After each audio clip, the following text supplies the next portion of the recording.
김종현의 스포츠.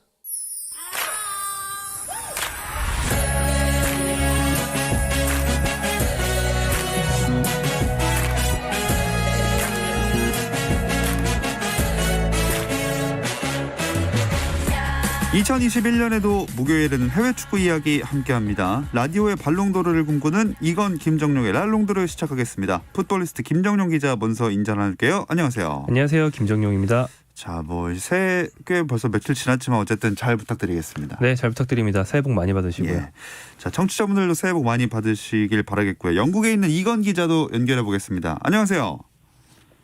네, 안녕하세요. 영국 런던에 있는 이건입니다. 네, 올해도 현장 소식 많이 좀 잘 전해주시길 바라겠습니다.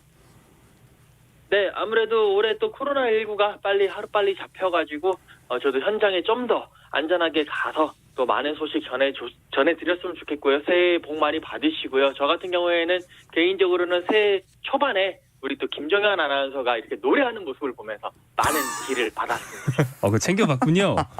아, 예, 제가 네, 맞습니다. 불후의 명곡에 나가서 노래를 했는데요. 예, 그랬습니다. 예. 아유, 당황스럽네요. 자, 다시 스포츠 얘기로 돌아와서 영국은 백신 접종하고 있는데도 코로나 상황이 계속 나아지질 않고 있는 것 같아요.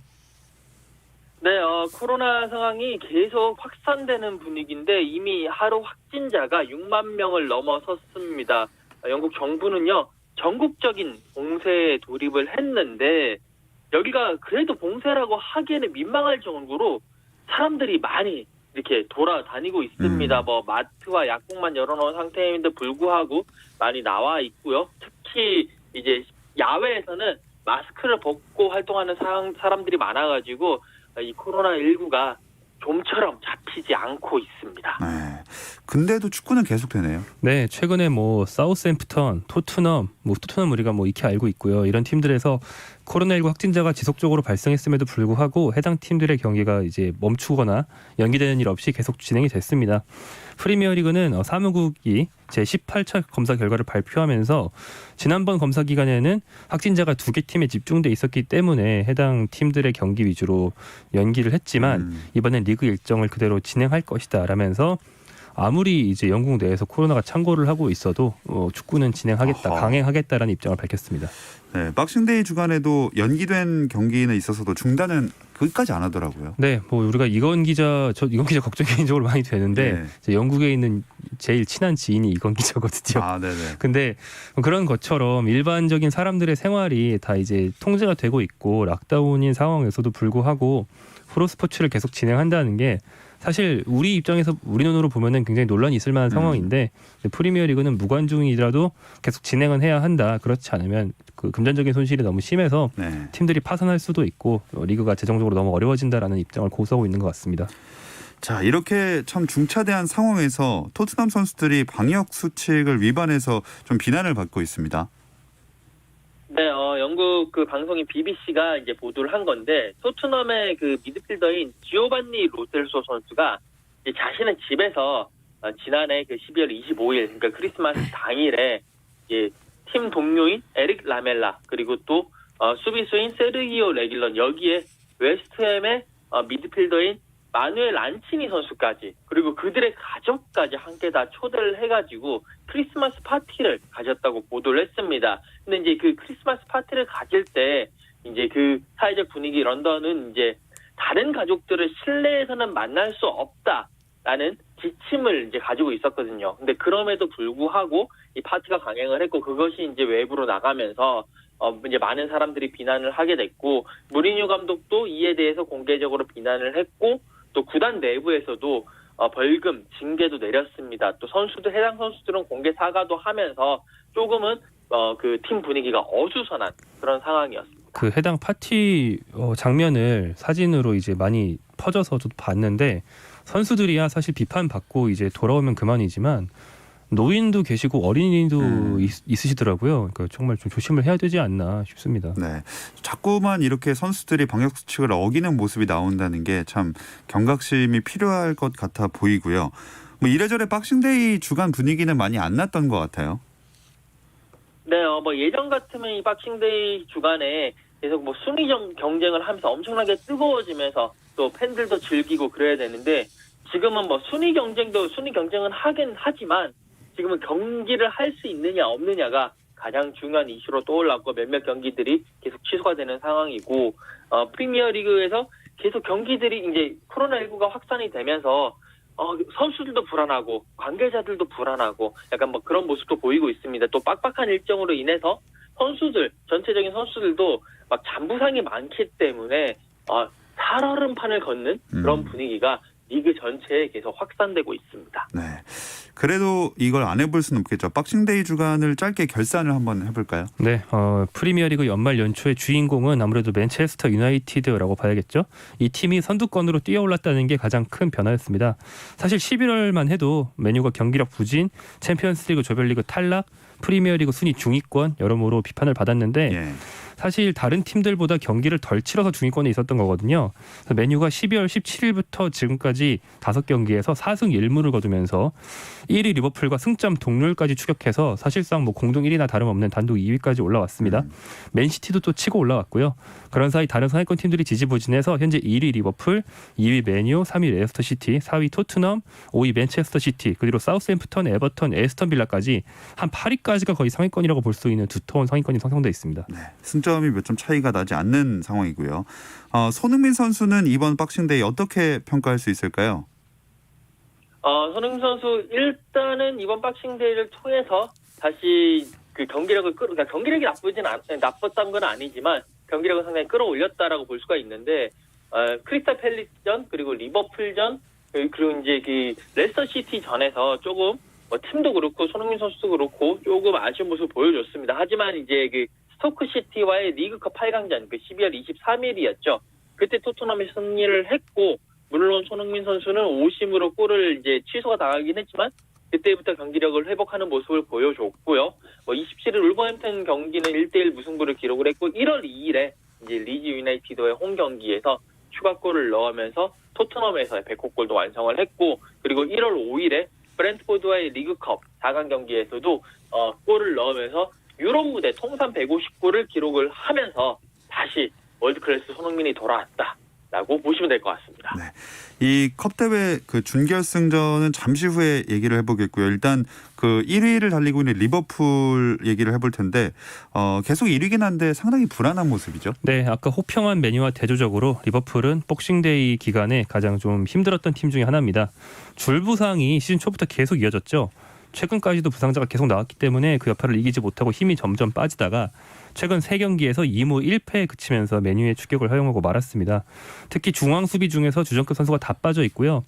미드필더 선수들이 이를 메우기 위해서 수비로 내려가니까 미드필더까지 약해졌습니다. 그래서 세계 최고 측면 수비수로 우리에게 유명한 알렉산더 아놀드 선수까지 주위에서 지원을 못 받으니까 또 동반부진에 빠지고 예. 수비 약점이 부각되고 이렇게 악순환이 거듭되고 있는 모습이죠. 네. 앞으로도 이런 모습이 보인다면 순위가 이제 바뀌는 모습도 어렵지 않게 보게 될 것 같습니다. 이렇게 빡빡한 일정을 다들 치른 후에 손흥민 선수는 방금 얘기가 나왔던 이 컵 대회 준결승전을 또 치렀어요. 네, 6일 브렌트퍼드를 상대로 2대0으로 승리를 거두면서 카라바오컵, 잉글랜드 리그컵이죠. 잉글랜드 프로팀들만 참가하는 컵 대회인데요. 이 대회에서 결승에 진출합니다. 선제골은 무사시 스코 선수가 넣었고요. 손흥민 선수가 후반전에 추가골을 넣었는데요. 은돈벨레, 요즘 아주 단짝이라고 할 수 있는 은돈벨레 선수의 스루 패스를 받아서 손흥민 특유의 엄청난 스피드로 문전세도 한 뒤에 탁월한 결정력으로 마무리한 아주 멋진 골이었습니다. 자, 새해 들어서 살짝 주춤한 걸 떨치고 계속 연속골 기록을 이어가고 있습니다.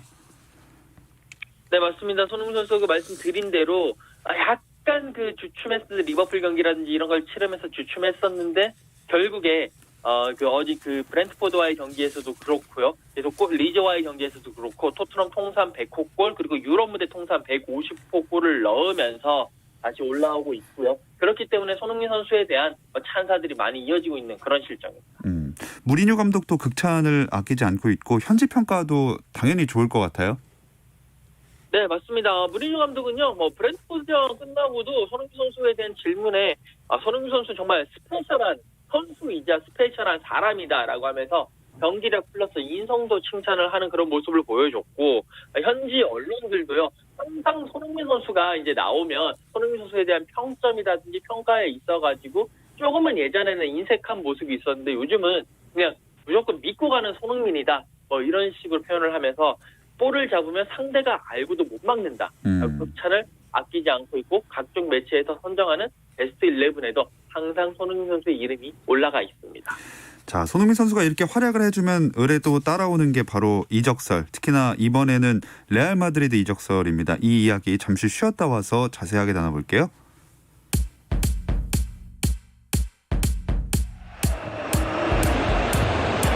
Options. Messi gets it back. Messi! Did it again! Suarez puts it on the plate and Messi. 현장의 소리, 레전드들의 이야기. 스포츠에서 모두 다 만나보세요. 김정현의 스포츠. 해외 축구 이야기를 나누는 라디오의 발롱도르 이건 김정용의 랄롱도르 듣고 계시고요. 풋볼리스트 김정용 기자, 영국의 이건 축구 전문 기자와 함께하고 있습니다. 자, 이 손흥민 선수의 레알행 어떻게 해서 나온 얘기인가요? 네, 소위 이적 시장에 어떤 정통하다고 알려진 한 터키 기자가 먼저 얘기를 시작했는데요. 요즘에 특히 외국의 스포츠 기자들은 자기가 아는 소식을 기사로 쓰기보다 소셜미디어에 먼저 올리는 경우가 많죠. 예. 여기서 레알 마드리드가 손흥민 영입에 관심이 있다. 특히 지네딘 지단 감독이 손흥민을 좋아해서 꾸준히 관찰한다. 이런 말을 했습니다. 이후 스페인 매체에서 후속 보도들이 이어졌는데 현재까지 아주 신빙성 있는 매체가 뭐 단독 보도를 하거나 이렇게 깊이 탐사를 해서 취재를 했다는 말은 없어서 아직은 좀 유보적으로 소문일 뿐일 수도 있다는 가능성을 갖고 생각은 해야 될 것 같아요. 하지만 현지 보도가 계속 이어지면서 점점 다양한 매체에서 나오고 있다는 건 사실입니다. 네. 영국 현지에서는 이 이야기가 어느 정도로 신빙성 있게 전해지고 있나요? 원래 지금 이제 이적 시장, 겨울 이적 시장이 열렸기 때문에 이 시기에는 각종 이적설이 횡행하고 있습니다. 손흥민 선수의 레알 마드리드 이적설도 그런 것 중에 하나다라고 지금 영국 현지에서는 보고 있고요. 그만큼 영국 현지에서는 손흥민 선수의 비중이 높아졌고 손흥민 선수에 대한 관심이 커졌기 때문에 그런 선수에 대한 조그마한 기사 하나라도 발굴을 해야 되고 기사를 써야 된다라는 그런 분위기가 크다. 그래서 그냥 이적설이 나온 것이지 지금 현재 상황에서는 손흥민 선수가 레알 마드리드로 간다라는 거에 대해서는 그냥 하나의 썰이다, 하나의 그냥 루머다로 지금 이렇게 약간 평가절하하는 그런 분위기입니다. 근데 이런 소식들이 조금 더 탄력을 받는 게 손흥민, 케인 두 선수 재계약 협상이 중단됐다는 얘기가 나오지 않았습니까? 네, 맞습니다. 사실 이제 올 시즌 손흥민 선수랑 케인 선수 모두 정말 골 폭풍, 또 특히나 두 선수가 합작해서 만드는 골이 많으면서 프리미어리그 내에서 최강 듀오다라는 평가를 받고 있습니다. 그 때문에 이제 토트넘도 두 선수를 좀 더 잡기 위해서라도 연봉을 한 25%, 30% 올려가지고 이 계약 기간 늘리는 재계약을 하려고 지금 협상을 하고 있었는데요.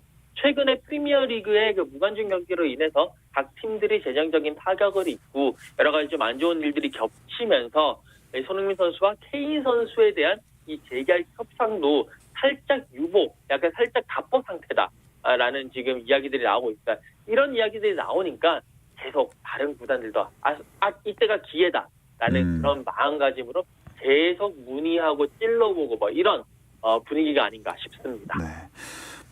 어차피 아직까지는 신빙성은 크게 없다고 말씀을 해주셨지만 만약에 손흥민 선수의 레알행이 현실이 되면 잘 맞을까요? 만약이죠. 네, 만약 만약이죠. 간다면 네. 당연히 현재 손흥민 선수는 무조건 어느 팀에나 다 가치 있는 선수입니다. 손흥민 선수의 장점이 탁월한 결정력과 스피드와 전술 소화 능력이라고 할 수 있는데 어느 팀에나 다 필요한 능력이고 특히 이제 윙어를 쓰기만 한다면 손흥민 선수를 넣을 자리는 다 있다고 볼 수 있는데 레알 마드리드는 카림 벤제마라는 걸출한 공격수를 바칠 윙어가 지금 되게 약해져 있거든요. 네. 에덴 아자르 선수가 부진을 넘어서 아예 기량이 꺾인 게 아니냐라는 의혹을 받고 있고 브라질 출신 유망주 윙어인 비니시우스, 호드리구 두 선수는 다 부진한 데다가 지금 방출 대상이라는 설까지 나오고 있어서 아예 윙어가 부족합니다. 손흥민 선수가 간다면 무조건 이제 주전 자리를 놓고 굉장히 진지한 경쟁을 할 수 있는 상황이죠. 자, 이건 기자는 만약에 손흥민 선수가 레알을 가면 스페인으로 적을 옮기셔야 되는 거 아닙니까? 네, 스페인으로 이제 또 갈 준비를 해야 되겠죠. 지금 틈틈이 스페인 내 마드리드 내 숙소라든지 여러 가지 것들을 특히 스페인어를 틈틈이 공부하고 있습니다. 올라 이런 식으로 공부하고. 공부하신 게 올라군요. 아직 간 게 아니니까요. 네. 이건 기자는 선택권이 있다면 만약에 남으실 거예요? 가실 것 같아요? 이게 상당히 어려운 문제인데 제가 만약에 이제 손흥민 선수 입장이다 라고 한다면 지금 손흥민 선수가 92년생 이제 우리 나이로 30이 되고 있는데 레알 마드리드로 옮긴다는 거, 스페인으로 옮긴다는 것 자체가 상당히 큰 도전입니다. 30대 선수에 들어서서 그런 또 리그 자체를 옮긴다라는 거 좀 고민을 해봐야 되는 상황이고요. 일단은 토트넘에서 일단 우승 하나 해놓고 그 다음에 조금 더 고민을 하면서 이적을 이제 추진하는 것이 좋지 않겠느냐. 약간은 바로 덥석 가는 것보다는 조금 고민하는 게 좋지 않겠느냐라는 생각입니다. 이건 기자의 개인적 이동의 편리함 때문 아닙니까? 아니 뭐 그런 것까지는 아니겠지만요. 그래도 손흥민 선수 좀 그래야 될 것 같습니다. 알겠습니다. 김정용 기자는 어떻게 하시겠어요? 저는 무조건 간다 쪽인데요. 사실 저도 그렇습니다. 이게 사실 레알 마드리드는 같은 유럽 빅리그 빅팀들 중에서도 아예 무조건 1강인 팀이거든요. 그러니까 네. 예를 들어서 예전 선수들 생각해 보시면 맨체스터 유나이티드의 간판 스타였던 베컴, 호날두, 레알 마드리드가 부르면 바로 갔습니다. AC 밀란의 카카, 유벤투스의 지단 부르면 바로 가거든요. 네. 세계 어느 선수든 레알 마드리드가 부르면 자기가 이미 뭐 바이에른 뮌헨이나 밀란이나 맨유에 있더라도 어이구 레알님이 저를 이러면서 바로 가게 되어 있습니다. 네. 자, 그래서 김정윤 기자라면 바로 이적을 한다. 저는 뭐 런던에 살지도 않으니까요. 편하게 말할 수 있죠. 그렇군요. 이게 맘만 먹으면 바로 갈 수 있습니다. 말로는. 겨울 이적 시장 뭐 손흥민 선수 말고도 여러 가지 이야기가 나올 것 같은데 어떤 이슈들이 있나요? 네, 일단 아직 뭐 신빙성이 높지는 않지만 메시 선수의 방출설, 그러니까 바르셀로나가 매각한다는 설이 드디어 나오고 있고요. 사실 메시 선수 한 명의 연봉이 전 세계 스포츠 선수 중에서도 거의 뭐 탑을 다투고 특히 축구 선수 중에서는 절대 1위거든요. 네. 바르셀로나가 사실 이 선수를 내보내지 않으면 큰 적자고 어떻게 보면 파산까지도 이룰 수 있다는 분석도 나올 정도입니다. 근데 어차피 반년 뒤에 떠날 게 예정되어 있는 상황까지 관계가 안 좋아졌기 때문에 차라리 반년 일찍 내보내면서 이적료를 좀 벌고 반년치 연봉이라도 아끼는 게 좋지 않겠냐 이런 분석들이 나오고 있는데 거꾸로 말하면 뭐 다른 팀들 입장에서는 반년만 있으면 공짜인데 네. 살 리가 없겠죠. 그래서 설일 뿐인 상황이 가깝고요. 이제 최근에 이적이 더 유력한 선수들이라면 토트넘의 델리 알리, 네. 그리고 인테르 밀란의 에릭센, 이 손흥민의 전현 동료들이 이적을 준비하고 있다는 소문이 있고 아스널에서 애물단지로 전락해버린 그 스타 선수 메스트 웨질은 터키 구단으로 이적하는 게 이미 확정적이라고 알려져 있습니다. 자, 이렇게 이적 시장 얘기를 잠깐 해봤습니다. 손흥민 선수 얘기로 다시 살짝 돌아오자면 이번에 우승 트로피를 들어올릴 수 있는 절호의 기회를 맞았어요. 네, 아까 말씀드린 것처럼 리그컵, 카라바오컵에서 결승에 올랐죠. 결승 상대는 맨체스터 시티입니다. 또 다른 준결승전에서 맨체스터 시티가 맨체스터 유나이티드를 2대0으로 이겼습니다. 이 결승전이 원래 2월에 열리거든요. 예. 그런데 이번에는 결승전을 4월로 미뤘습니다. 그때까지 코로나19가 좀 잠잠해져서 결승전만큼은 팬들이 입장할 수 있지 않을까라는 기대를 가지면서 결승전을 연기했습니다. 그런 의도대로 맞아 떨어졌으면 좋겠는데요. 일단 이 결승전 토트넘과 맨시티 이건 기자 어떤 예상들 나오고 있습니까? 네, 일단 기본적으로 양 팀이 팽팽한 경기를 펼칠 것이다라는 그런 예상들이 전제에 깔려 있고요. 그리고 이제 이 토트넘의 조세 무리뉴 감독 같은 경우에는 리그컵 우승의 달인입니다. 이때까지 첼시, 맨유를 이끌고 리그컵에서 우승을 했어요. 첼시에서 3회 우승, 맨유에서 1회 우승을 했는데 토트넘도 이제 데리고 와서 우승을 시킬 수 있겠느냐, 이것이 이제 하나의 관건이고, 여기에 맞서는 맨시티는 지금 3시즌 연속 리그컵 우승을 하고 4연패에 도전하는 팀입니다. 그렇기 때문에 기본적인 그런 백그라운드는 상당히 팽팽할 것이고, 다만 이제 토트넘이 맨시티를 상대로 큰 대회라든지 주요 지점에서는 꼭 맨시티를 잡아왔거든요. 그런 토트넘의 맨시티 잡는 DNA가 이제 발동이 된다면 조금 더 토트넘 쪽으로 이제 무게중심 쏠리지 않겠느냐. 여기에 웸블리가 이제 토트넘이 한때 한 2시즌 정도 홈으로 활용했던 구장이기 때문에 거기에서 좀 더 이점이 있다. 다만 결승전이 4월이기 때문에 그때까지는 어떤 일이 일어날지 아무도 모른다라고 하면서 약간은 신중하면서 팽팽하다, 이런 반응을 보이고 있습니다. 네, 이게 결승이 좀 미뤄진 게 많은 변수가 될 것 같고요. FA컵도 있지 않습니까? 네, FA컵 이번 주말에 FA컵 64강전이 잉글랜드 전역에서 펼쳐지는데요. 토트넘 같은 경우에는요, 8부 리그 팀인 그 리버풀에 있는 한 지역에 있는 마린 AFC와 이제 격돌을 하게 됩니다. 토트넘 입장에서는요, 이 경기가 좀 쉬어가는 경기가 될 수 있을 것 같고요. 아무리 8부 리그 팀이라고 하더라도 이제 워낙 이 실력 차이가 크기 때문에 손쉽게 승리하지 않겠느냐라는 생각이 이제 그런 예상이 있고요. 손흥민 선수는 굳이 이 경기까지 데리고 갈 필요가 있겠느냐라는 그런 시선들이 많이 하고 있습니다. 지금 뭐 어쨌든 이 경기 상당히 관심의 초점이 되고 마린 AFC 입장에서는 지더라도 좋고 이기면 완전히 좋은 뭐 그런 경기가 될 것 같습니다. 네. 자, 이제 다른 우리나라 유로파 선수들 근황도 한번 짚어볼까요? 네, 이강인 선수는 화요일 새벽에 열렸던 발렌시아의 경기에서 오랜만에 교체 출전했습니다. 그것도 동료 공격수의 부상으로 전반 25분경에 좀 일찍 나왔어요. 네. 그런데 팀이 너무 망가져 있어서인지 뭐 별다른 활약은 못했습니다. 발렌시아는 8경기 연속 무승으로 지금 강등권 바로 위인 17위, 거의 강등 위기에 처해 있고요. 황희찬 선수는 RB 라이프치히 소속이죠. 코로나19에서 회복해서 벤치 멤버로 돌아왔습니다. 다음 경기부터는 교체 출장이 가능할 것 같고요. 권창훈 선수, 독일의 프라이부르크 소속인데 지난 주말 기습적인 뜻밖의 선발 출장을 했어요.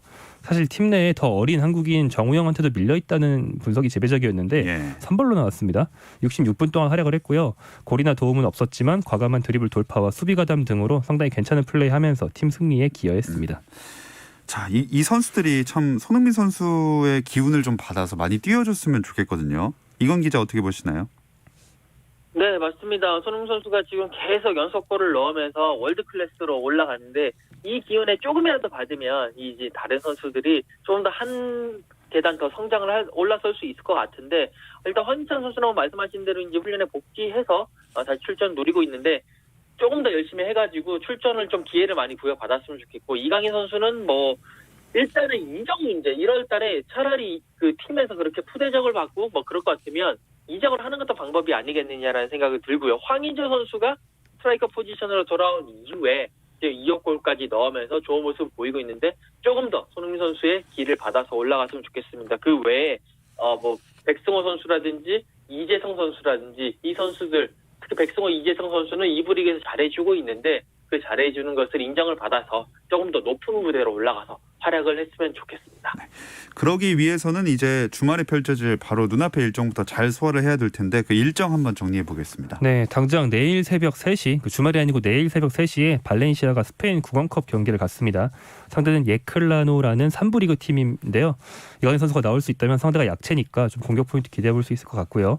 토요일 밤 11시 30분에 권창훈, 정우영의 소속팀인 프라이부르크가 켈른과 경기하고요. 일요일 새벽 2시 30분에는 황희찬이 뛰는 라이프치히가 도르트문트와 빅매치를 갖는데 도르트문트에는 황희찬의 전 동료인 홀란 공격수가 있죠. 그래서 아마 맞대결을 할 수 있고 황희찬 선수가 뭐 못 뛰어도 경기 후에 한번 끌어안긴 하지 않을까 예. 생각이 되고요. 또 일요일 새벽 5시에는 윤일록 선수 소속팀인 몽펠리에, 황의조의 소속팀인 보르도 이 두 프랑스 팀이 동시에 경기를 갖습니다. 또 그 유럽 축구 팬들의 관심을 모으는 매치업도 이건 기자가 한번 짚어주시죠.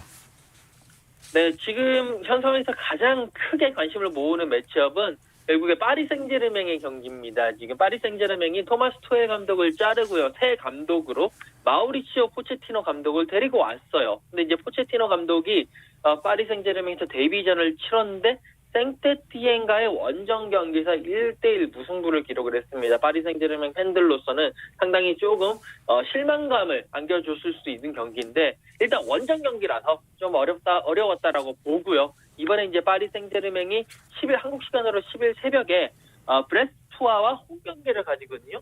홈에서 경기를 가지고 또 이제 첫 경기를 치러서 부담을 털어낸 만큼 이 경기가 포체티노 감독의 승리가 될 것이냐에 많은 관심이 집중되고 있습니다. 자, 새해 첫 랄롱도르는 여기서 마무리를 해야 될 것 같습니다. 영국에 있는 이건 축구 전문 기자 또 풋볼리스트 김정용 기자와 함께했습니다. 다음 주에 뵙겠습니다. 고맙습니다. 고맙습니다. 내일도 별일 없으면 꼭 좀 들어주세요. 김종현의 스포츠.